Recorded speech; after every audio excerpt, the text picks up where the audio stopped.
네, 안녕하세요. 데우스 엑스 마키나 예제 풀이집 이제 논술 독학 이제 본격적인 첫 번째 시간을 가져보도록 하겠습니다. 논술 독학을 위한 논술 독학자들을 위한 이제 시간이 되겠죠. 그래서 오늘은 예고해 드린 대로 연대 기출 문제 2015년 수시 문제예요. 그래서 인간과 동물에 대한 주제로 나왔던 문제인데 그 문제를 함께 풀어보는 시간을 갖도록 하겠습니다.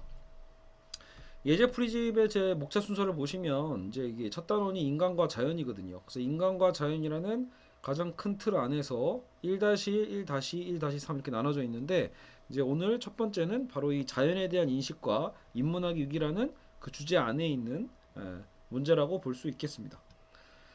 자, 그래서 그 문제를 한번 찾아볼까요? 두 번째 문제로 되어 있죠. 자, 여러분도 화면을 같이 보시면서 따라오시면 되겠습니다. 자, 그래서 2015년 연세대 수시 인문계열 논술 시험 문제입니다. 실제 기출됐던 문제죠. 제가 뭐라고 했죠? 문제를 볼 때는 제시문부터 이렇게 여기서부터 읽고 앉아 있으면 시간 낭비예요. 그렇기 때문에 일단 뒤부터 보는 겁니다. 한번 전체적인 문제 한번 틀도 한번 확인해 보시고 표분석이 나왔구나라고 보면서 문제 1 이게 논제죠. 그래서 이 논제를 먼저 분석해 준다. 요게 항상 우선순위라고 생각하시면 돼요. 이게 논제라고 제가 뭐라죠. 그래서 문제 1 같이 읽어볼까요? 인간과 동물의 관계. 이게 굉장히 큰 힌트죠 이미. 그러니까 아까 제시문부터 먼저 읽는 것보다 더 중요한 건 이미 이 전체 제시문 가나다가 인간과 동물이라는 주제로 시작을 했구나. 거기로 맞춰져 있구나라는 것을 바로 눈치를 챌 수 있으니까 가나다를 이제 읽으실 때도 뭐를 중점으로 봐야 돼요? 인간과 동물의 관계를 중점으로 해서 읽으셔야 돼요.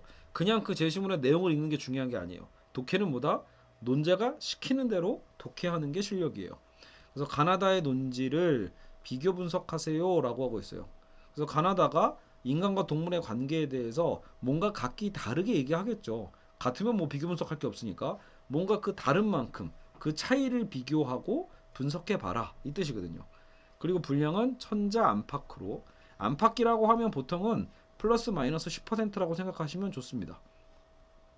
예를 들어 900에서 1100자 사이에 넣으면 좋죠. 사실 연대 같은 경우에는 뭐 분량 감점을 안 하는 학교긴 한데 그래도 이렇게 훈련을 미리 해두셔야 다른 학교들은 주로 이렇게 이제 기준 제시문에 플러스 마이너스 10%로 분량을 맞춰야 되거든요. 분량이 너무 부족하거나 너무 많으면 감점이 시작됩니다. 알겠죠? 특히 20% 이상 막 차이 나고 이러면 굉장히 치명적인 감점이 되니까 이 분량 맞추는 연습도 해두실 필요가 있죠. 자, 그 논제 2까지도 미리 읽어둔 게 좋아요. 1번만 읽고 바로 올라가지 마시고 참 침착하게 라의 도표들을 통합적으로 해석해라. 표 해석이네요. 그래서 표를 먼저 해석하고 이런 것도 개요예요. 첫 단락 때 이걸 먼저 쓰고 표를 해석한 다음에 나다 각각의 입장의 근거에 평가하시오. 자, 이것도 중요해요. 뭐가 뭐를 평가한다? 나가 라의 표를 평가하고 다가 라의 아까처럼 그 통합적 해석을 또 평가를 하라는 얘기죠. 평가의 방향이 어디로 흐르고 있는지도 확인해 두실 필요가 있습니다. 자, 요 정도까지만 알아두고 이제 제시문을 그때서부터 읽기 시작하는 거예요. 자, 그래서 이제 가나다로 가볼까요? 자, 제시문 가를 보면 자, 일단 저 같은 경우에는 이런 문제를 볼 때 아까 인간과 동물이라고 했죠. 인간과 동물의 관계는 이라고 이미 얘기했을 때 배경 지식이 있을 때 장점이 이런 거예요. 문제를 많이 풀다 보면 동물도 어디에 포함되어 있냐면 자연에 포함되어 있거든요. 논술 문제가 이렇게 나오면요. 그러면 동물도 곧 자연을 얘기하는 거고 인간과 자연이라는 주제 안에 들어왔다라는 것을 이미 확인할 수 있어요. 그러면 인간과 자연의 관계가 보통 어떻게 설정되냐면 근대 사회에는 인간이 자연보다 위대하다 이런 생각을 많이 가졌단 말이에요. 무엇 때문에? 인간의 이성 때문에. 이런 도식을 갖고 있는 게 인간과 자연의 관계, 근대의 도식이에요. 이걸 뒤집어 엎는 게 현대거든요. 인간과 자연은 뭐 동등하다 이런 식의 개념이죠. 그래서 인간과 자연의 관계가 동등해진다라는 것처럼 그러면 동물에 대한 관계도 비슷한 주장이 나오겠죠. 그래서 따로 자연이라는 말을 빼고 동물로 바꾸면 인간이 동물보다 우월하고 동물은 인간을 위한 수단과 도구에 불과하다. 이런 주장이 제시문 가나다 중에 분명히 있을 거라는 거예요. 그리고 또 한쪽은 아니야. 인간과 동물은 오히려 뭔가 같아야 돼. 이런 얘기가 나온 제시문도 분명히 있을 수 있다는 거예요. 그러니까 제시문을 아직 읽지도 않았지만 제시문에서 나올 수 있는 경우의 수를 어느 정도는 예측할 수 있다는 거예요. 그래서 나름의 그 예측을 갖고 제시문을 읽어보면 뭔가 확인을 할 수 있다는 거죠. 예, 그래서 도움이 됩니다.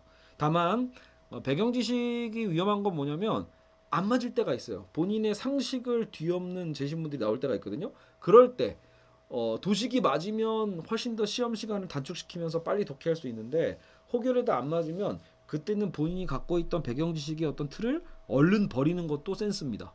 계속 집착하면 안 돼요.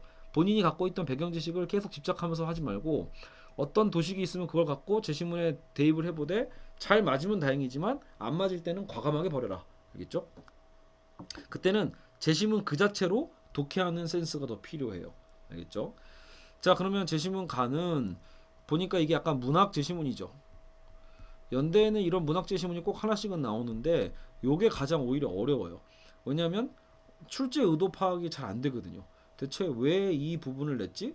어떤 소설의 일부일 때도 왜 소설의 이 부분을 발췌했을까를 고민해 봐야 되거든요. 지금 보면 읽어보신 분은 이미 알겠지만 판사와 용모의 대화예요. 대화란 말은 좀 그렇죠. 지금 판사는 용모가 보니까 내용을 읽어보시면 꿩을 잡아 죽인 것 같아요. 그래서 왜 야생 조류나 야생 동물뿐만 아니라 입상금지 낙엽 채취를 비롯해 자연을 보호하자는 것이 우리 모두의 당면 과제인데 이게 지금 판사 얘기죠. 알만한 부분이 왜 그랬습니까? 라고 한단 말이에요. 그러니까 판사는 원칙에 의해서 사실 지금 이제 용모를 처벌해야 될 입장에 있는 거예요.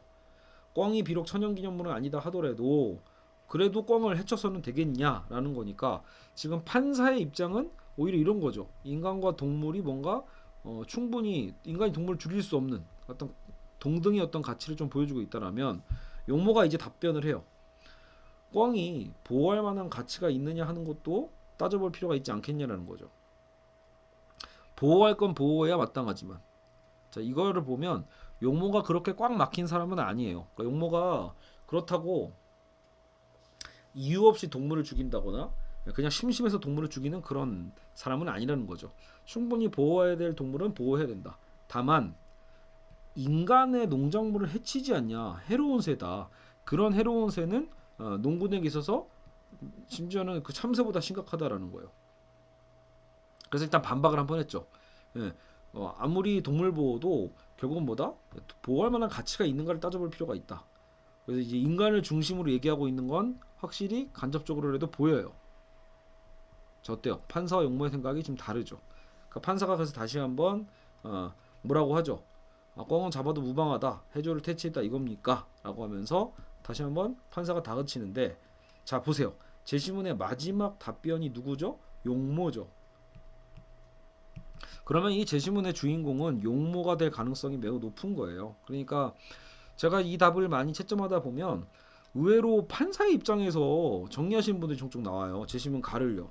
어차피 가나다를 비교 분석해야 되는데 중요한 건 그러면 가의 핵심이 뭐니라고 했을 때 판사의 입장을 대표로 해가지고 분석을 해버리면 문제가 생긴다라는 거죠. 그건 출제 의도가 아니니까. 그래서 전체적인 맥락을 보면 용모의 이 마지막 답변에 꽤 무게감이 있어요. 제가 잘못한 거라면 벌을 받겠다. 하지만 나도 법의 보호를 받고 싶다라는 거예요. 좀 억울한 거다라는 거죠. 사실은 억울하다.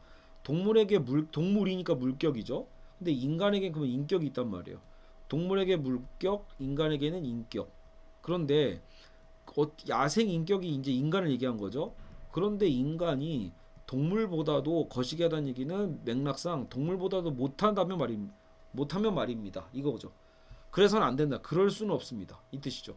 그러니까 인간에게도 인격이 있는데 동물의 물격만 챙겨서 되겠냐? 동물에 대한 어떤 권리만 우선해서 되겠냐? 라는 얘기를 하고 있는 거예요. 그만큼 이 답변으로 이게 제시문이 마무리가 됐다라는 건 출제자의 의도는 용모의 얘기를 듣고 싶은 거예요. 그래서 우리는 용모의 입장에 따라서 제시문 가는 뭐가 대표가 된다? 인간의 우월론. 그러니까 물론 이제 이게 같은 우월론이라도 맥락이 좀 달라요. 아까처럼 뭐 동물을 진짜 뭐 학대하는 그런 사람이냐? 그건 아니에요. 그건 아니지만 그래도 우선순위에 있어서 인간이 동물보다 우선한다. 사실 그 관점은 용모가 정확하게 보여주고 있다라는 거예요. 인간을 해치면서까지 동물을 보호할 수는 없지 않냐라는 인간의 우선순위 얘기를 하고 있습니다. 그러니까 조건적인 거죠. 조건적으로 보호해 줄 수는 있지만 조건적으로 해칠 수도 있는 거예요. 그렇죠? 조건적으로 동물을 죽일 수도 있다라는 거. 이런 입장을 우리는 가에서 파악할 수 있습니다. 오늘 제시문 가나다 중에 제일 명확한 건 제시문 나예요. 이거는 논술 초보자분들도 충분히 독해할 수 있어요. 인간과 동물은 거의 대등하다, 동등하다는 얘기를 매우 명확한 설명문으로 보여주고 있죠. 그래서 그 문제 풀 때 제시문 가와 같은 좀 애매한 좀 모호성이 있는 문학 제시문이나 대화체보다는 이런 제시문 나의 설명문 글이 더 편할 수가 있어요. 이거는 워낙 주장이 정확하게 나오니까요. 그래서 찰스 다인의 뭐 자연 선택 이론을 들먹거렸지만 여러분 나중에 이제 논술 문제 풀다 보면 진화론이 진짜 많이 나오거든요. 근데 진화론의 원리에 의하면 동물보다 인간이 더 진화됐다 이렇게 표현할 수도 있어요. 그래서 인간이 동물보다 더 우월하다라는 개념을 진화론으로도 입증할 수 있기 때문에 오늘 이 얘기는 그냥 과학적으로 갖다 붙인 거에 불과하고 핵심은 그냥 요거죠. 진화적 연속성이라는 말을 쓴 거예요. 그러니까 설령 인간이 뭐 동물보다 더 진화했다 한들 이 진화의 연속성에 있어서는 언젠가 동물도 그러면 인간처럼 되지 않겠어? 라는 개념도 갖고 있는 거죠. 그래서 사실은 결국은 같다라는 거예요. 다르지 않다. 크게 다르지 않음을 알 수 있다. 그래서 우리는 인간과 동물의 대등함에 대한 개념을 나에서 찾을 수 있죠. 그래서 이제 화자는 얘기해요. 결코 급진적인 게 아니다. 인간의 지성, 지각 능력, 감정, 윤리의식 다 어디서 기원하겠니? 라고 할 때 그것도 다른 동물에 대한 비인도적 처우를 정당화하는 데 사용된다. 게다가 그것은 서로 다른 종들을 비교하는 데 있어서도 실질적으로 무의미하다. 예를 들어 침팬지가 뭐 조이스틱이나 컴퓨터를 사용해. 이건 무슨 얘기냐면 우리도 이미 진화론적으로 봤을 때도 뭐 원숭이, 유인원이 뭔가 인간과 가장 가깝다고 생각하죠. 그래서 인간과 닮은 동물은 왠지 좀 더 똑똑하고 새는 인간과 안 닮았잖아요. 그러니까 새보다 침팬지가 더 영리해라는 너무 그 외형적으로 보고 판단하는 도식이 있다라는 거죠. 이게 종우월주의예요. 단순히 물론 닮았다 안 닮았다 얘기만은 아니지만 어떤 종이 어떤 종보다 더 우월하고 어떤 종은 더 열등하다. 결국은 우열 관계를 나누는 이런 태도, 종들 간의 우열 관계를 나누는 태도를 비판하고 있는 게 나의 화자입니다. 그리고 나중에 이제 그 2번 답안 풀 때 도움이 되는 게 우리와 가깝거나 비슷하게 생긴 종들이 우리와 관계가 멀거나 비슷하게 생긴 종들보다 더 영리하다고 주장하는 그런 종 우월주를 얘기하는 요 표현. 요게 나중에 도표 2 분석할 때 도움이 됩니다. 인간과 가까운 동물은 실제로 동물 실험에 잘 안 쓰이고 있고 인간과 좀 거리감이 있다라고 생각되는 애들이 주로 동물 실험의 희생양이 되고 있거든요. 그런 부분에 대해서 제시문 나의 화자는 다시 한 번 더 비판할 수 있어요. 자, 그래서 우리는 동물을 자유롭게 대해야 된다. 라고 얘기하면서 인간과 동물의 동등성을 얘기한다.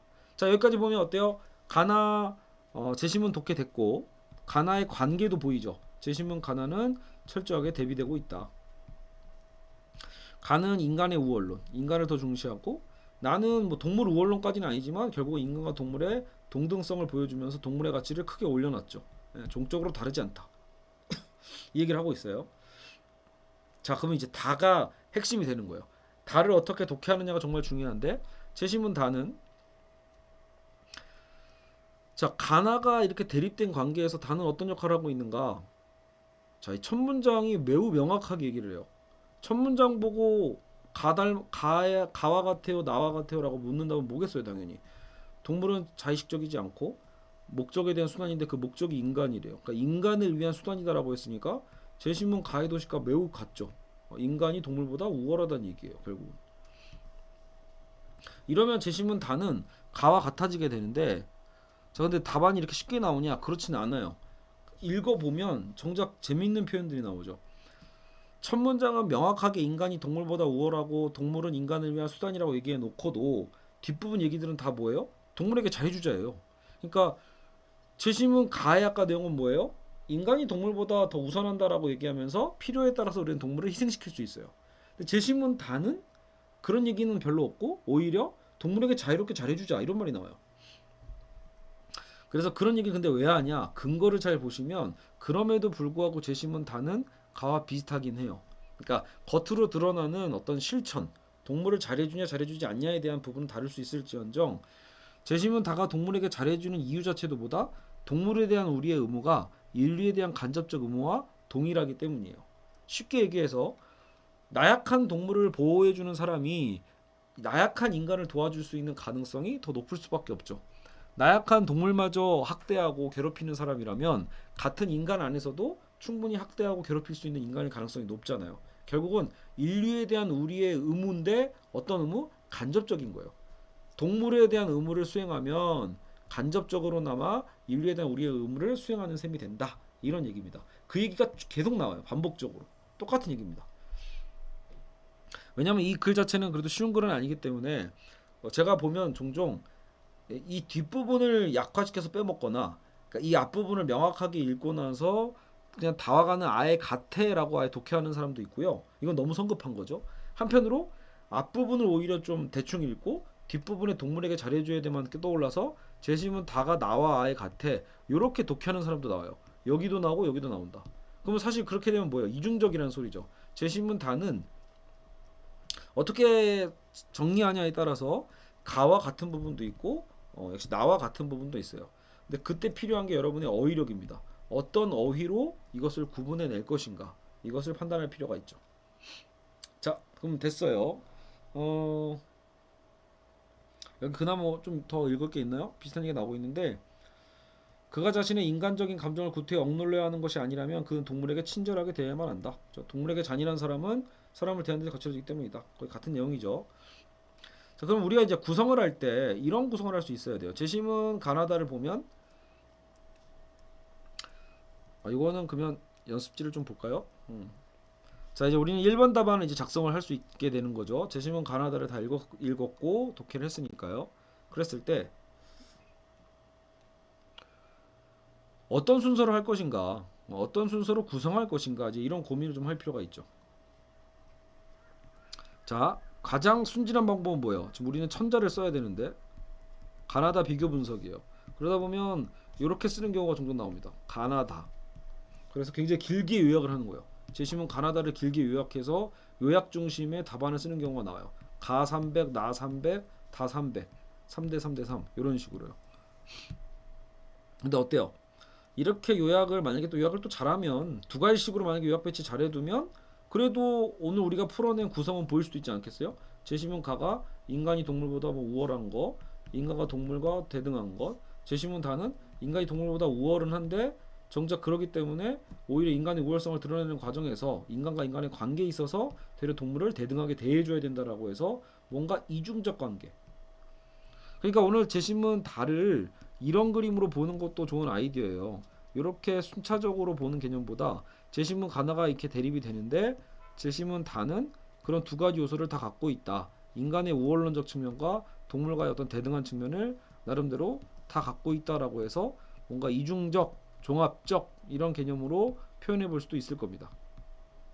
알겠죠?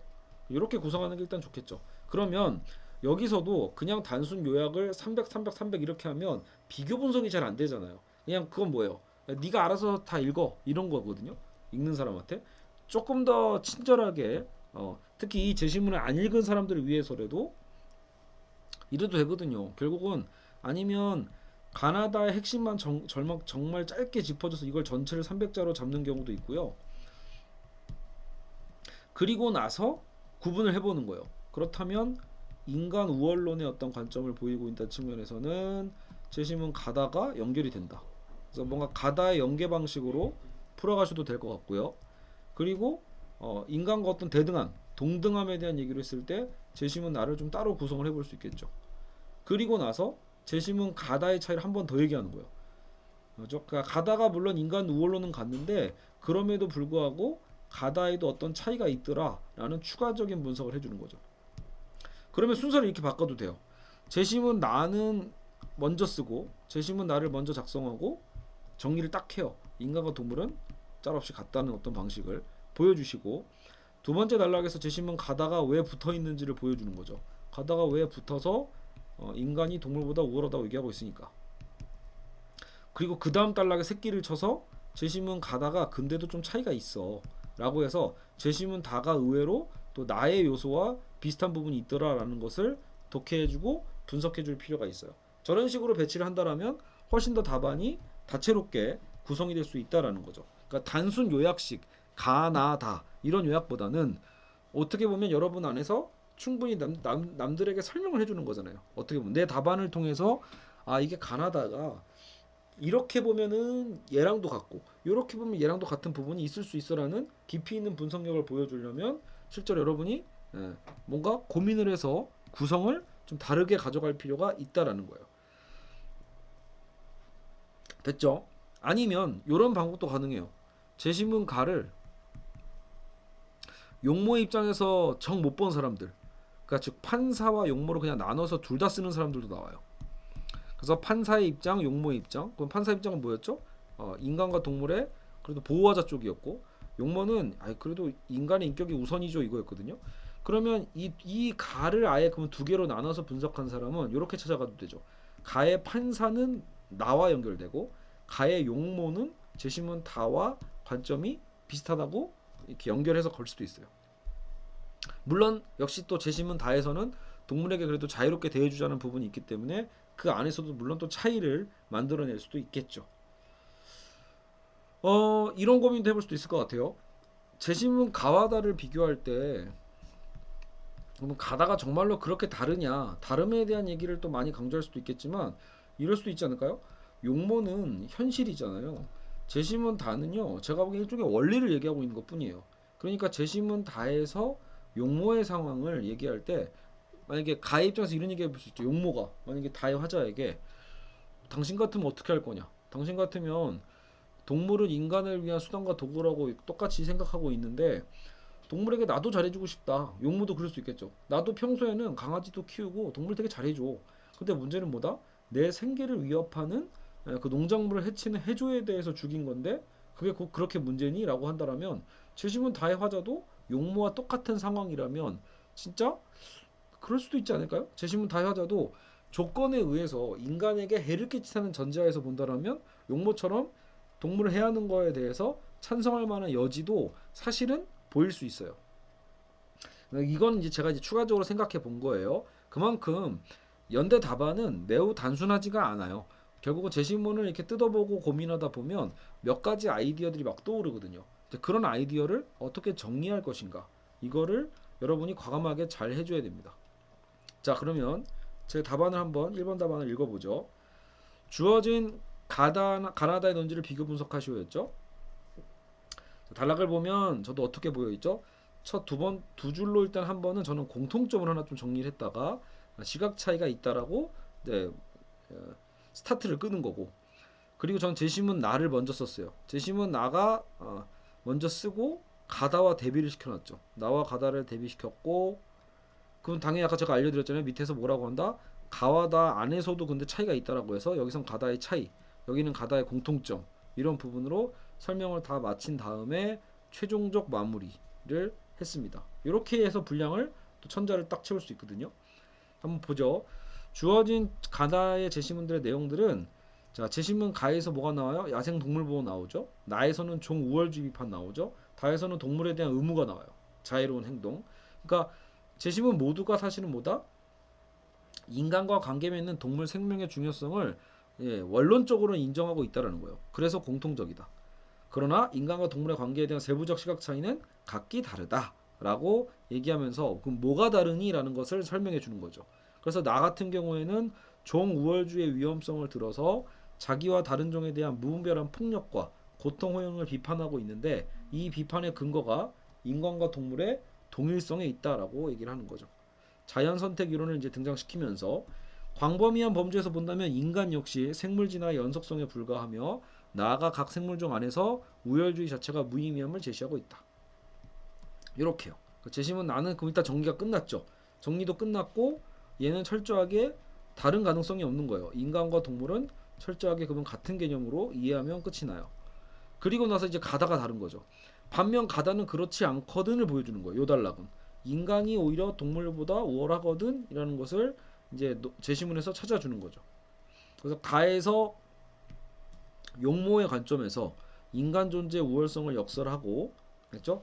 동물 생명을 중요시하는 건 인정하지만 동물로 인해 인간의 삶이 피해를 입을 때 인간의 가치는 그보다도 못한 거냐라는 푸념 섞인 반론. 그래서 동물보다 우선하는 가치임을 역설적으로 주장한다. 그리고 당연히 다는 어때요? 비록 한 줄 제가 정리했지만 워낙 첫 문장에 정확하게 얘기했잖아요. 자의식이 없어서 목적인 인간을 위한 수단에 불과하다라고 정리를 하고 있으니까 결국 가다는 나와 달리 인간이 동물보다 우월하다는 것을 공통적으로 보여준다. 여기서 재심은 다 요약을 좀 더 길게 하고 나서 그냥 끝내는 분들도 있거든요. 그러니까 그러지 말라라는 거예요. 여기서 끊고 답안이 끝나면 너무 심심하니까 한 번 더 와서 야 그런데 가다에도 좀 다름이 있어 라는 거예요. 물론 가에서는 뭐예요? 우월함이 있죠. 하지만 재심은 반면 다는 이제 이게 중요하죠. 다는 그럼 대체 뭐가 다르다? 인간 우월성을 증명하기 위한 방법이 오히려 뭐예요? 그러니까 인간이 우월한 건 맞는데 그 우월성을 증명하기 위한 방법이 뭐다? 동물에게 자유롭게 대해주는 것. 자유로운 감정을 동반한 의무로서 드러나는 것. 인간의 인간됨을 위한 수단으로서 동물의 가치는 원래 폄하되는 관계는 그대로예요. 하지만 결과적으로 재심은 다의 화자는 동물에게 잘해줄 테니까 인간이 더욱 인간답게 되기 위해서도 동물은 함께 살아가야 될 중요한 동반자가 되죠. 가 같은 경우에는 동물과 상충되는 관계를 보여주고 있다라면 재심은 다는 동반자가 된다는 점에서 차이가 있는 거예요. 자, 그러면 최종 정리를 좀 해보는 거죠. 인간과 동물의 어떤 그 존재적인 어떤 우열 관계를 파악해 본다면 재심은 가다와 나로 이렇게 묶을 수 있다라는 것을 알 수 있죠. 그런데 인간과 동물의 실제적인 공생관계 여부를 따져보자. 이런 게 이제 어휘예요. 어떤 어휘로 이걸 잡아가냐에 따라서 인간과 동물의 우열관계를 따져보면 가다와 나지만 인간과 동물의 실제적 공생관계 여부, 그러니까 실천의 관계를 얘기하는 거예요. 실제로 살아가는 모습을 보면 사람들은 오히려 헷갈릴걸요. 재심은 나다가 같은 팀으로 보일 겁니다. 재심은 나와 다는 실천에 있어서 동물에게 실제로 잘해줄 거고 가는 지금 동물을 용모는 여전히 총으로 쏘고 있을 테니까 말이죠. 그렇죠? 그래서 그런 부분에 있어서 이렇게도 묶이고 저렇게도 묶일 수 있다. 결국은 연대 1번 문제에 이런 3자 비교 분석이 굉장히 많이 나오는데 이런 문제를 풀어갈 때 가장 중요한 건 실제로 연대는 좀 어휘력이 필요하다. 제시문에는 그거를 묶을 수 있는 어휘를 주진 않아요. 그래서 여러분이 오히려 충분히 수험생들 입장에서 정말 많은 책을 읽고 과감하게 무언가를 엮어내고 묶어낼 수 있는 어떤 어휘력을 갖고 있지 않으면 연대 1번 답안을 쓰기에는 매우 어렵다라고 보실 수 있겠습니다. 자, 참고될 수 있겠죠. 그래서 이런 식으로 써볼 수 있다. 자, 그럼 이제 2번을 볼게요. 2번 문제 독해. 2번 같은 경우에는 라의 도표를 통합적으로 해석하고 나다 각각의 입장에 근거해 평가하시오인데 이거 자체가 이미 원고지 개요가 딱 나오죠. 천자 원고지에 있어서 한 300자를 도표 분석으로 가는 거예요. 그래서 이게 도표 분석. 근데 도표 분석 하되 도표가 1, 2, 3이 있어요. 그래서 도표 1, 2, 3을 간략하게 분석하면서 자 뭐라고 했죠? 분명히 통합적으로 해석하라고 했어요. 통합적으로 해석을 한다. 그걸 한 300자 쓰고요. 그리고 재심은 나의 입장에서 동물 실험을 사실은 반대하겠죠. 그래서 재심은 나에 대한 동물 실험 반대. 왜 반대하죠? 인간과 동물이 같기 때문에 같은 종 우열 관계가 없는데 어떻게 실험했어요? 당연히 안 되죠. 그리고 재심은 다가 이제 문제인데 여기서 아까처럼 다에서도 그 부분에 집착하신 분들 인간이 동물에게 자유롭게 대해줘야 된다. 그 부분에 특히 꽂히신 분들은 다도 나와 똑같다라고 분석하게 되는 분들이 나와요. 근데 여러분 이건 이따 의심을 해봐야죠. 재심은 다해서 그런 얘기가 나왔더라도 그러면 뭔가 구성에서 이상하단 말이에요. 문제가 그럼 너무 심심하죠. 어차피 동물 실험을 반대할 건데 재심은 나다를 굳이 가는 뺐잖아요 또. 그러니까 재심은 가는 버려버리고 나다만 갖고 동물 실험을 반대하는 걸로 똑같이 쓰면 논거 자체가 재미가 없어져요. 그러니까 그럴 리가 거의 없다라는 거예요. 논술은 원래 여러분 상충된 관계를 자꾸 보여주는 거예요. 상충된 어떤 관계를 보여주는 게 논술이기 때문에 오히려 거꾸로 이거 오히려 동물 실험 찬성 논거 아닌가? 라고 생각하면서 분석하시는 게 더 적절한 센스입니다. 실제로 재심은 다는 인간이 동물에 대한 존재적 우월성을 분명하고 명확하게 얘기하고 있는 만큼 인간을 위해서 동물이 굉장히 어때요? 의미 있는 수단으로서 희생되는 게 동물 실험이잖아요. 그렇기 때문에 찬성할 수 있는 논거를 충분히 만들 수 있습니다. 그래서 재심은 나는 동물 실험 반대, 다는 동물 실험 찬성의 논거로서 대비시키는 것. 그게 이 문제 출제 의도라고 볼 수 있겠죠. 자, 표를 잠깐 볼게요. 자, 통합적으로 해석하라고 했는데 여기서 이제 가장 많은 오해를 받게 되는 게 도표 1이에요. 처음 이 도표 1을 보면 동물들의 사인, 동물들이 죽은 원인을 비교 분석하는 건데 당연히 어디에 눈이 제일 많이 가죠? 1등에 눈이 많이 가요. 특히 1등이 압도적이거든. 그러다 보니까 도표 1을 분석할 때 결국은 실험용 동물 얘기를 아예 빼먹는 사람들이 꽤 많아요. 실험용 동물을 빼먹고 요 얘기를 오히려 강조하는 거죠. 도표 1은 동물 사인에 있어서 인간이 참 동물을 얼마나 많이 먹는지, 얼마나 많이 죽이는지를 알 수 있어. 해서 뭔가 인간을 좀 비판하는 관점으로 독해하는 경우가 한 70% 이상 됩니다. 자, 그러나 지금 문제가 아까 뭐였어요? 통합적으로 해석하라고 했잖아요. 도표 1을 따로따로 해석하시오가 아니라 도표 1, 2, 3을 합쳐서 라가 무슨 얘기라고 하는지 통합적으로 해석하셔요. 그럼 통합적으로 정말 보면 공통점이 뭐냐면 이 실험용 동물 얘기예요. 실제로 이 실험용 동물 400만을 구체적으로 풀어낸 게 도표 2고요. 그리고 나서 그게 어떤 효과를 가져왔는가가 도표 3이에요. 그러니까 자, 다시 한번 그래프를 보세요. 그러면 도표 1이 다르게 보입니다. 실험용 동물의 눈이 가죠. 식용 어류보다. 그러니까 식용 어류의 어마어마한 수치가 눈에 띄는 건 누구 때문이요? 실험용 동물이 어마어마하게 작기 때문에 그래요. 그러니까 눈에 띄지 않을 정도로 미미한 이 수치, 극히 적은 이 미미한 수치를 읽어내는 게 더 중요한 거라는 거예요. 그러니까 이런 거죠. 동물 실험을 만약에 옹호하는 입장이라면 충분히 도표일을 통해서 이렇게 활용할 수 있는 거예요. 전체 동물들 사인에 있어서 실험용 동물은 지금 그래프 눈으로 봐라. 직관적으로 봤을 때도 얼마나 미미한 수치인지를 확인할 수 있다. 즉 그렇게 큰 문제 아니니까 너무 오버하지 마라. 이런 메시지를 충분히 담아낼 수 있는 그래프가 되는 겁니다. 인간의 잔혹함을 얘기하고자 존재하는 그래프라고 보기에는 무리가 있어요. 게다가 식용 어류잖아요. 먹기 위해서 먹은 것 같고 특히 뭐라고 하는 건 더더욱이 그렇거든요. 이게 반대면 모를까. 실험용 동물이 진짜 식용 어류랑 바뀔 수만 있다라면야 진짜 문제가 심각한 거죠. 인간은 잔혹한 거고. 그러나 도표 1에서 식용 어류가 압도적으로 많고 실험용 동물은 눈에 보이지도 않습니다. 고양이가 죽인 야생 동물보다도 훨씬 적어요. 그러니까 그만큼 사안은 미미하다. 동물 실험은. 그리고 여기도 볼게요. 도표 1을 봤을 때 역시 또 여기도 눈에 띄게에는 적고 눈에 띄게 많죠. 특히 들쥐가. 들쥐에 비하면 우리가 어때요? 제일 친한 애들이 누구죠? 개와 고양이죠. 특히. 어때요? 비교가 안 되죠. 눈에 보이지도 않을 정도예요. 그러니까 뭔가 동물 실험을 통해서 되게 잔혹한 실험이 벌어지고 있구나라는 어떤 이미지를 희석시키는 데 도움이 되는 제시문이에요. 도표예요. 도표. 근데 활용 정도. 이 효율성 아니겠어요? 결국 여기서 희생된 애들은 400만인데 인간이 이익을 받는 것은 수천만 건이니까 훨씬 더 도움이 되죠. 됐나요? 그러니까 이거는 정말로 많은 학생들이 그냥 도표 1, 2, 3을 제가 두 가지만 봤거든요. 대부분은 동물 실험을 약간 반대하고 인간의 잔혹함을 고발하는 방식의 도표 분석을 하는 학생들이 꽤 많고요. 뭔가 이미 방향이 이래야만 할 것 같아라는 좀 이렇게 잔머리가 먼저 굴려간 걸 수도 있어요. 혹은 통합이란 말 자체를 잘 무슨 말인지 잘 몰라서 그냥 도표 1, 2, 3을 그냥 따로 굉장히 드라이하게 그냥 읽기만 하시는 학생들도 꽤 많았습니다. 알겠죠? 그러나 학교의 의도는 뭐다? 통합적으로 해석하고니까 라의 도표를 통합적으로 해석했을 때 기본적으로 동물 실험을 찬성하는 어떤 개념인 것을 거기에 맞춰서 분석할 수 있어요. 그러니까 기본적으로 그런 통합적 해석을 해낸 다음에 본격적인 라운드는 어디서 벌어진다? 그런데 나는 그런 동물 실험을 반대하는 근거로 이 도표를 또 볼 수 있고 제시문 단은 같은 도표더라도 역시 동물 실험을 옹호하는 논거로 다시 볼 수 있어요. 알겠죠? 그래서 여러분 도표 문제가 나오면 제일 중요한 건 이거거든요. 여기서 이제 재심은 나의 입장에서 다의 입장에서 각각 근거예요. 각각입니다. 그러니까 같은 입장이 될 필요도 거의 없죠. 따로따로 분석하는 거예요. 나의 입장에서 평가, 다의 입장에서 나를 평가하는 건데 그 평가를 굉장히 대비적으로 그리고 또 구체적으로 지금 주어져 있는 소스는 뭐죠? 도표예요.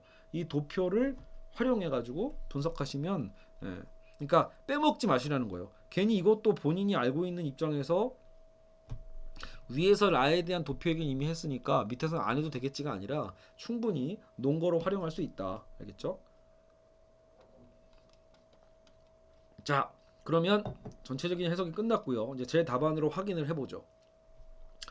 라의 도표들은 모두 동물 실험의 정당성을 간접적으로 보여주고 있다. 이게 이제 어때요? 통합적 해석의 결과를 먼저 두 가지식으로 보여주고 있는 거예요. 라의 도표들은 모두 동물 실험의 정당성을 간접적으로 보여준다. 라의 도표 1은 동물들의 사인 분석에 있어서 인간을 위한 식용 오류가 대다수를 차지하고 있는 반면에 실험용 동물은 400만 정도로 식용 오류 대비 일부러 수치를 더 크게 보여주는 거죠. 400배 가까이 적다. 그만큼 미미하다는 소리예요. 이러한 실험용으로 죽은 동물을 세부적으로 또 분석을 해보면 도표 2로 와보면 들쥐가 또 거기다 80%고 인간의 삶에서 어때요? 가까이 지내는 가축 및 개는 극히 일부라는 것을 알 수 있죠. 개, 고양이는 극히 일부다. 그러니까 이런 맥락이 다 어때요? 동물 실험에 있어서 뭐 그렇게까지 잔혹한 건 아닐 수도 있겠는데라는 걸 간접적으로 보여주죠. 한편 이러한 동물 실험이 얼마나 효과적인지, 치료법이 얼마나 유용한지 도표 3이 보여주는데 그것이 8천만 건이 넘는다라고 해서 결국 요 제가 말한 도표 1, 2, 3의 분석이 다 어디를 지향하고 있죠? 동물 실험의 정당성을 간접적으로 보여주고 있다는 걸 알 수 있죠. 이렇게 정리를 해놓고 나서 저는 순서를 그래서 좀 바꿨어요. 어차피 그렇다면 라의 도표가 전반적으로 동물 실험의 정당성을 입증해주고 있는 거라면 그렇다면 나를 먼저 쓰는 것보다는 다가 어차피 동물 실험 옹호 쪽으로 갈 거니까 얘를 먼저 해보자라는 거예요. 그래서 이와 같은 라 도표에 대해서 인간과 동물의 관계를 상반된 관점으로 바라보는 나다는 상반된 평가를 역시 내리게 되겠죠. 인간이 동물보다 우월하고 동물은 인간을 위한 수단으로서 존재한다고 보는 다의 관점에서는 동물 실험이 전혀 문제될 것이 없다. 이렇게 명확하게 설명해 주는 게 더 좋아요. 누가요? 다의 관점에서는 뭐가 동물 실험이 문제될 게 없다라고 선언을 빨리 해주는 거죠. 자꾸 문단을 미괄식으로 쓰려고 하지 마시고 가급적 두괄식으로 첫 문장을 제대로 쓰는 게 좋습니다. 그럼 나머지는 입증만 하면 되거든요. 자의식이 없는 동물의 입장에서 자의식이 없다 어떤 표현이었죠? 다에 있었던 표현이죠. 인간의 생존을 위한 수단으로 활용되는 것은 당연한 이치와 같다라고 해서 근거를 밀어줘요. 그러면 재심은 다에서 그러면 동물은 정말 수단이면 다 되는 거냐라고 할 때 그래도 다의 내용의 많은 부분이 동물에게 자유롭게 대해주자는 말이 자꾸 있었잖아요. 그 부분은 무언가 해결은 해야 돼요. 답안에서 그래 그래도 다의 화자가 동물에게 인간에게 하듯이 잘해주자라고 했었는데 그러면 그 부분은 대체 어떻게 하죠? 라고 하는 부분에 대해서 이 동물 실험 안에서 무언가 여러분이 해소할 수 있는 답변을 줘야 됩니다. 어떤 방식으로든. 그래서 이런 거죠. 자, 물론 다의 내용처럼 인간이 동물을 자유로서 대해야 하는 것은 사실이지만 인정할 건 인정하는 거죠. 근데 인간의 인간됨을 조력해주는 동물들이 도표 2에서 보면 극히 일부밖에 없다라는 거예요. 그러니까 동물 실험에 쓰여지는 즉 다의 화자가 얘기했던 자유롭게 대해줄 만한 그런 동물들이 여기서 희생되는 존재가 거의 아니라는 거예요. 대부분은 뭐예요? 삶에 해를 주는 들쥐가 절대적이잖아요. 뭐 들쥐에게 뭘 자유롭게 대해줄 거예요. 그렇죠. 그러니까 이런 부분에 대해서 도표 다의 화자는 충분히 빠져나갈 구멍을 만들 수도 있다라는 거예요. 동물 실험을 찬성하면서도 본인이 말했던 것을 얼마든지 정당화할 수 있는 방법을 찾을 수 있다. 게다가 실험용 동물의 비율 자체가 아까 이건 제 도표 1이죠. 도표 1에서 봤을 때 동물의 비율 자체가 식용어류의 극히 일부에 지나지 않는다는 점에서 이거는 용어가 식용어류의 역시 비해라는 말을 좀 써야겠죠. 비교급으로 극히 일부에 지나지 않는다는 점에서 그 문제점은 극히 미미한 수준인 반면에 이거 오타네요. 이거 미비아가 아니라 미미한이에요. 극히 미미한 수준인 반면에 정작 수천만에 이르는 치료법 활용 정도를 보았을 때 이 실험은 충분히 정당화되는 것이다. 맞죠? 그러니까 얼만큼 이게 더 효과적인가? 피해는 정말 요만큼인데 효과는 이만큼이야 라는 것을 강조해 줌으로써 동물 실험을 정당화하는 논거로 다가 쓸 수 있다. 자, 그러나 이제 재심은 이제 나로 와보면 인간은 자연 선택의 일부고 진화되는 생물종에 불과하니까 나의 관점에서 본다면 그런 나의 관점에서 보면 동물 실험은 당연히 중지돼야죠. 왜? 같은 동급인 생명체가 어떻게 다른 종을 도구화할 수 있겠어요.